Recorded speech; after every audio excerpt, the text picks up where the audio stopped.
Sometimes the quietest families hide the loudest storms.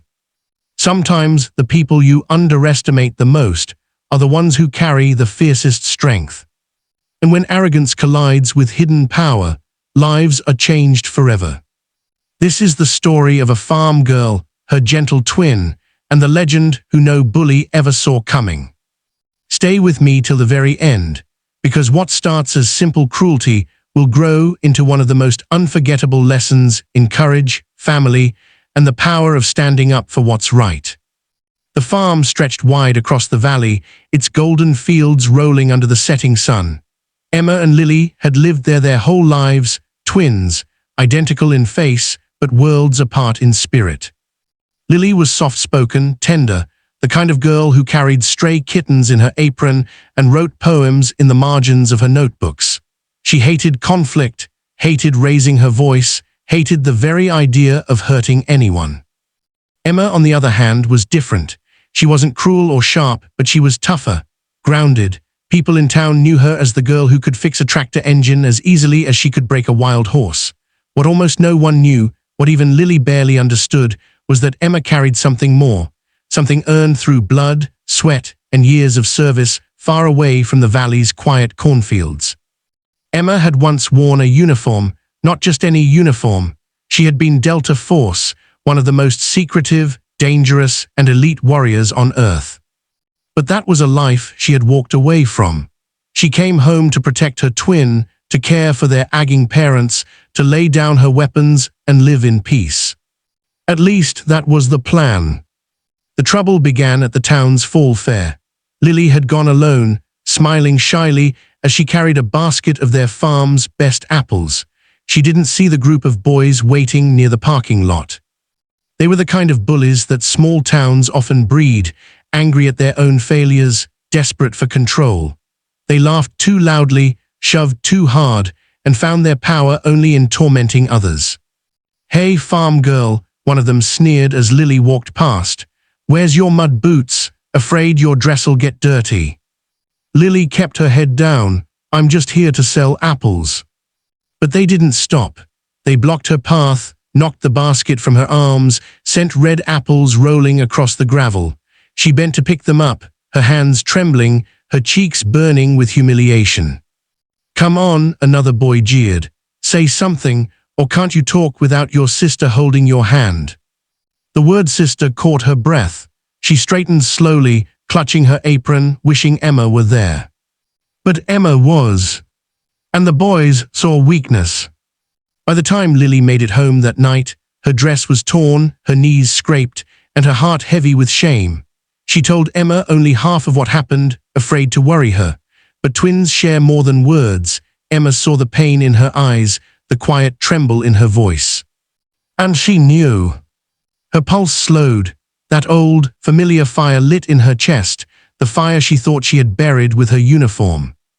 "They hurt you," Emma said quietly. Lily shook her head quickly. "It's fine. Please, Em, don't do anything. They're just boys." Emma turned toward the window, staring out at the dark horizon. Her hands curled into fists she hadn't made in years. "They picked the wrong girl," she whispered. And for the first time in years, Delta Force stirred again. The next days passed quietly, but under the surface, a storm brewed. Emma didn't go storming into town with rage. She was too disciplined for that. No, she waited, she watched. She learned their names, their habits. She saw how they gathered at the gas station parking lot each night, engines revving, music blaring. She saw how they walked with careless arrogance, how they pushed around anyone who dared step in their path. And she saw how Lily avoided town now, her smile dimmed, her laughter stolen. That was the last straw. Emma's old instincts came alive. She trained again, out in the barn at night, running drills she hadn't practiced since the battlefield. Her body remembered every move, every breath. The farm wasn't just her home, it became her training ground. Meanwhile, the bullies weren't done. Humiliation wasn't enough for them. They came to the farm one afternoon, laughing as they tore through the edge of the field on dirt bikes, leaving ruts in the soil. Lily cried out for them to stop, but they only circled closer, throwing insults and gravel in her direction. That was when Emma stepped out of the barn. At first the boys laughed. She looked just like Lily, same face, same build. "What, you gonna cry too?" one of them shouted. But then Emma's stance shifted. Calm, measured, unshakable, and something in her eyes, something sharp, dangerous, made their laughter falter. "You shouldn't be here," Emma said evenly. "You hurt my sister, you hurt my land, that ends tonight." They tried to mock her again, but the words sounded thin, brittle. Because Emma moved. Not with wild anger, not with clumsy rage, but with precision. In seconds, she disarmed the first boy who tried to swing at her, flipping him onto the dirt without even raising her voice. Another lunged, she sidestepped, sending him sprawling. The third froze, his bravado shattered. The others scrambled, shouting, engines roaring, as they fled the farm in panic.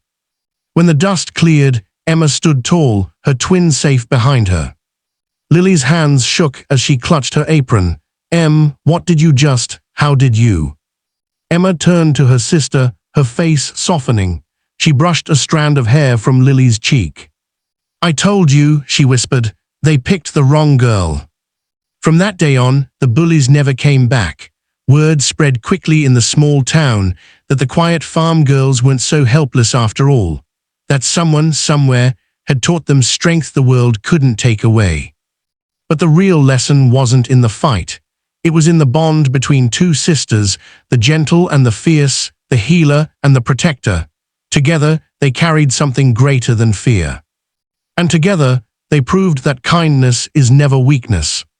But when pushed too far, even kindness can carry the strength of a legend.